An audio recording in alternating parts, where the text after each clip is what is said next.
के कराला जी अब केहू नहीं खास अच्छा। हम पगली हमारे अब दूसरे के पास बा। अरे दिलवा चिड़ के देख तोरे लिखल होतौ नाम रे करे नहीं सोनमा झूठो हमारा तू बदनाम रे।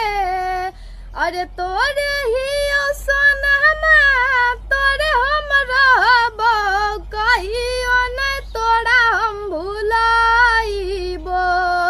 हेरे कतनो दूर रहबो बियाह तोरे से करबो नहीं तो जहर खाई के मरबो।